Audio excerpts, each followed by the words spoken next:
we know that that's one of the things that works well, if it works well, when you are getting people together that are from very diverse background. This is a model that shows us a paradox about diversity that the research has shown. And that is, it means that if you are getting a higher degree of diversity in a team, that team will either fail and be low performing or tend to be higher performing than the team where the level of diversity is not very large. So it seems like this group here that's very homogeneous perform okay, but not as good as the group with a large degree of diversity, but that diversity could just as well end up in the low performing way. But what actually happens in the high performance teams? The last thing I want to talk about is what do we know is going on here? Well, basically we know that if you create much diversity in the team, you'll get a broader knowledge of current world trends. You will have less likely to suffer from a groupthink.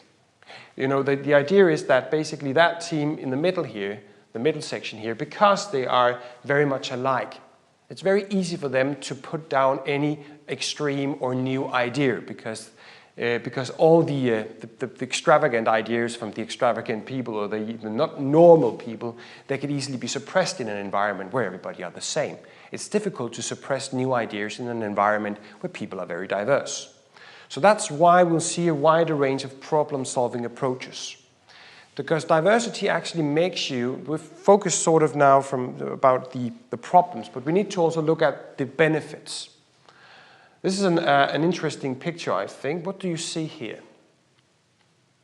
What's your immediate thought? What do you see? Tropical fishes. Tropical fish, yeah. Yeah. More people corals, reef, fish, stone. If you showed this picture to a Chinese, it's much more likely they would say aquarium.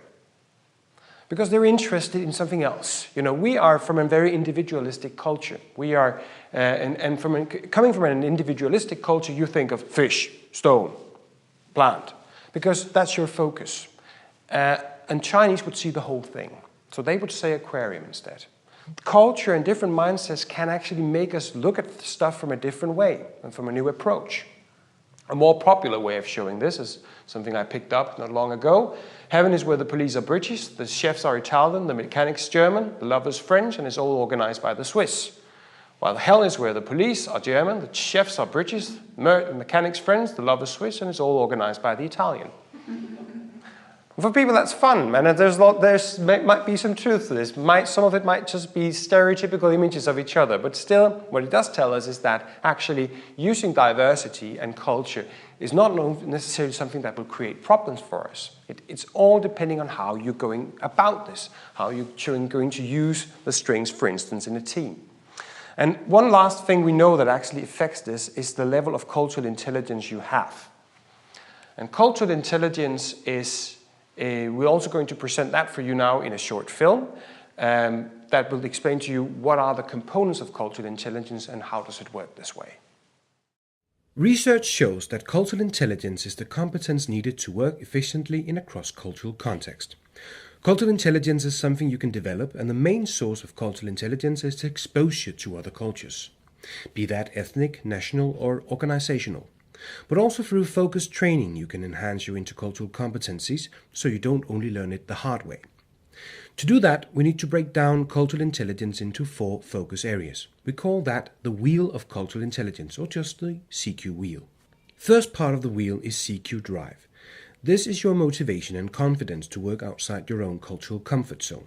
Do you think you can learn anything from being in another culture than your own? Or do you let your Stone Age brain tell you that it's much more valuable to be around people like yourself?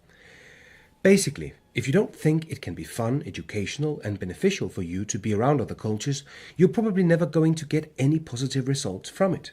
So either change that attitude or forget about working cross-culturally altogether.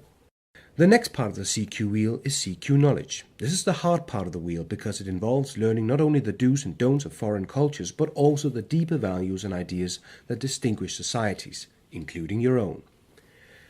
In a way, people who are high on CQ knowledge can distinguish between behavior primarily affected by personality or behavior primarily affected by culture. You might think this is irrelevant. Say, if you're having a local problem at your French office with Pierre, Does it really matter if that issue is because of Pierre's nationality or because of his personality? A problem is a problem.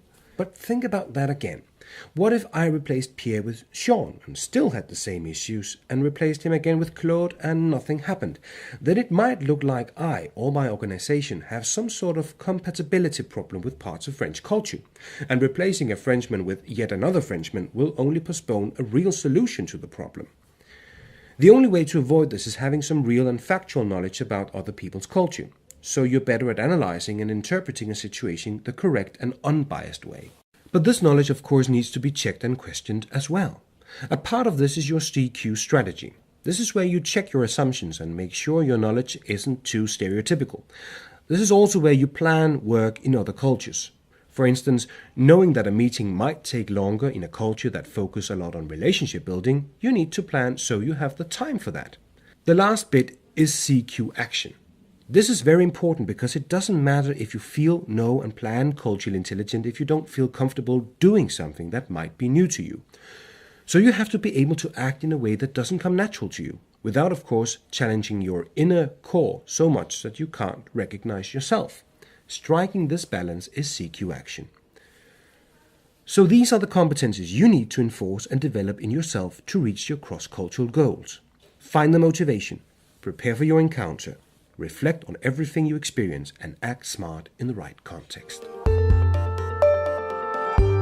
Cultural intelligence is the competence we need to be able to work better in a cross-cultural setting. It'll make it easier for us to understand the others, and it will make it easier for us to suspend our initial reactions.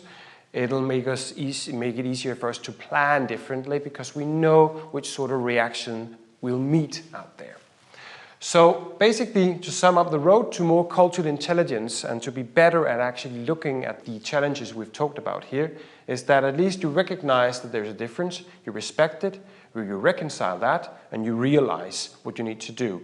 Again, from component to component, that you prepare yourself to what you're going to see out there. You have some information about the Chinese or the Swedes or whatever you're going to meet. You're interested in that before you get there. So you're better capable of interpreting what's going on in the right way, so you don't get surprised and you don't react sometimes aggressive or with anger or fear. You also need to look for similarities and differences in how people communicate, and how they write, what the formalities and gestures you have, and sometimes you need to copy that when you are in this special setting. Because people generally have the idea that when in Rome, do as the Romans. So if you are visiting somewhere, you need to be able to look for this and try to copy some of that. Again, to make them trust you more, because their Stone Age brain, every time you do something that's very odd or very new, that Stone Age brain will trust you a little less. So the more you can meet them on their turf, the better. You can also use an informant, actually somebody who can give you information about that specific culture while you're there. Then you need to respect. That's not the same as liking. That means that you are able to contextualize what's going on. You can say that actually what they're doing there is not evil. You know, if you were brought up in that environment, you would probably do the same. It has a rational. There's an idea behind what they're doing, especially their values. So you have to understand and accept those differences. Then you need to reconcile some of these. You have to choose your battles. Where would I say, I need that behavior to change, otherwise we can't work together. It's impossible. Or where would you say, it's very unfamiliar to me, it's very new, I wouldn't do that, but it doesn't really obstruct the work we're doing together, so you can still do whatever you like, although it's very new to me. And sometimes the last bit is you have to reconcile. You have to again choose some of your battles. When do you want to be a guerrilla that tells everybody else what to do? And where would you say, where can I actually gain something from this? Where can I actually do something different and learn something about the situations? And the end thing is realize, how do I root this new knowledge I have in my routines? How do I behave and plan differently when I'm out there? When do I actually try to behave in a way that I would not instinctively do, but I need to do now that I've realized the other three parts? So that's the road to behaving more culturally intelligent.